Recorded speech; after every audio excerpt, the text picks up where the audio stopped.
Okay.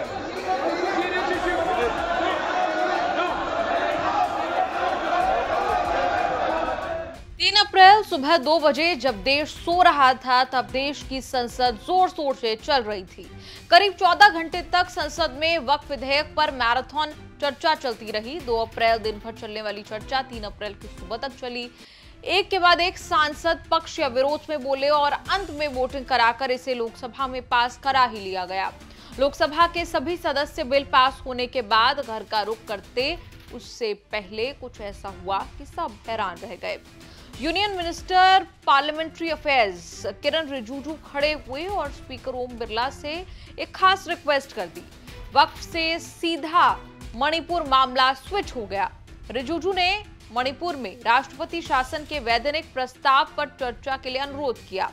विपक्ष ने विरोध करने की कोशिश की, लेकिन स्पीकर ओम बिरला ने चर्चा जारी रखने पर जोर दिया। बता दें कि मणिपुर में 13 फरवरी को सेंट्रल रूल की घोषणा की गई थी। इसी सत्र में संसद द्वारा अप्रूव किया जाना है।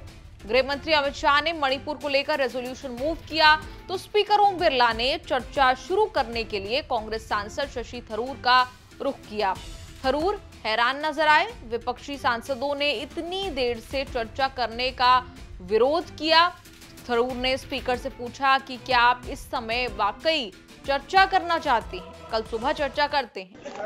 You genuinely want to discuss it this time? 2 o'clock in the morning. Okay.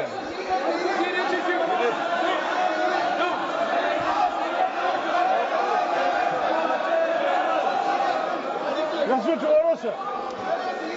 So let's do it tomorrow morning. आप शशि थरूर जी बोलना चाहते हैं? सर हम बोलेंगे, लेकिन हाँ तो बोलिए, बोलिए। 2 बजे कर रहे हैं।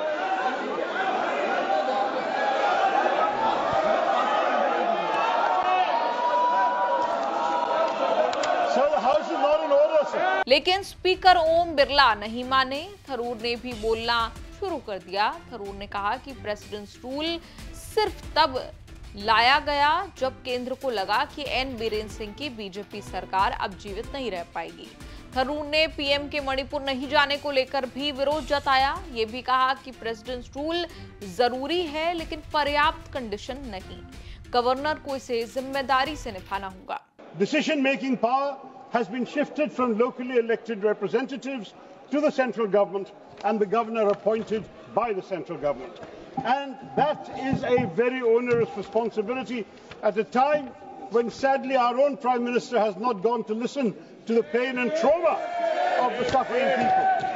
We would like to see President's rule seen as an opportunity to heal the state. It has to be an opportunity to foster dialogue amongst communities, to promote economic development, to ensure accountability in governance, and to respect constitutional values that have been cast to the winds over the last 2 years. उधर गृह मंत्री अमित शाह ने भी जवाब दिया। कहा कि मणिपुर में अशांति हाई कोर्ट के एक फैसले की वजह से शुरू हुई थी। ये ना तो दंगा है और ना ही आतंकवाद। ये हाई कोर्ट के एक फैसले की व्याख्या के कारण 2 समुदायों के बीच जातीय हिंसा है। ये भी कहा कि पिछले 4 महीनों में वहां कोई हिंसा नहीं हुई।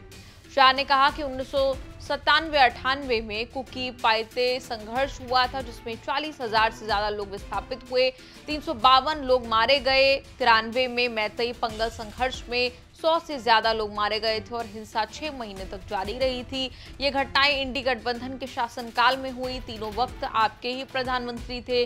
उन दिनों ना तो प्रधानमंत्री और ना ही गृह मंत्री ने राज्य का दौरा किया था। चित्र इस तरह से खड़ा कर दिया गया कि भारतीय जनता पार्टी विफल हो गई। मैं इतना ही कहना चाहता हूं, ये तीनों हिंसा बड़ी हिंसा 10 साल, 3 साल और 6 माह और सैकड़ों मृत्यु इससे भी ज्यादा, वो इंडी अलायंस के शासन में तीनों वक्त आपके ही प्रधानमंत्री थे और उसके बाद भी नहीं गए, कोई गृह मंत्री भी नहीं गया। तृणमूल कांग्रेस की सयानी घोष ने प्रेसिडेंट रूल के रेजोल्यूशन का सपोर्ट किया। साथ ही जल्द नॉर्मलसी की बात कही। शिवसेना यूबीटी सांसद अरविंद सावंत ने मणिपुर के हालात पर चिंता दिखाई। डीएमके की कनिमोई ने कहा कि डिविसिव पॉलिटिक्स का अंत होना चाहिए, मणिपुर में चुनी हुई सरकार आनी चाहिए। शरद पवार वाली एनसीपी सांसद सुप्रिया सूले ने कहा कि प्रेसिडेंट्स रूल लोकतंत्र के लिए सही नहीं है। साथ ही गृह मंत्री से नॉर्मलसी की अपील भी की। जल्दी सांसदों ने अपनी अपनी बातें रखी, अपना अपना पक्ष रखा।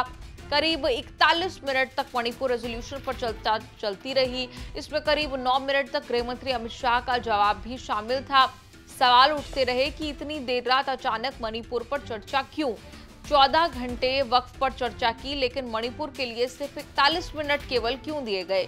उधर BJP IT cell head Amit Malviya ने सोशल मीडिया पर लिखा, कांग्रेस मणिपुर के बारे में चिंतित होने का दिखावा करती रही, लेकिन जब कल रात ये मामला चर्चा के लिए आया तो राहुल गांधी संसद से बाहर चले गए, जबकि उनके वरिष्ठ सहयोगी शशि थरूर बोल रहे थे।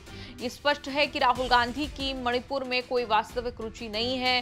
वो केवल अपने आकाओं द्वारा निर्देशित स्क्रिप्ट का पालन कर रहे थे, जो भारत में सामाजिक विभाजन को गहरा करना चाहते हैं। इस पूरी रिपोर्ट पर आपका क्या कुछ कहना है? आप कमेंट्स में लिखकर अपनी राय जरूर दें और देखते रहिए न्यूज़ तक।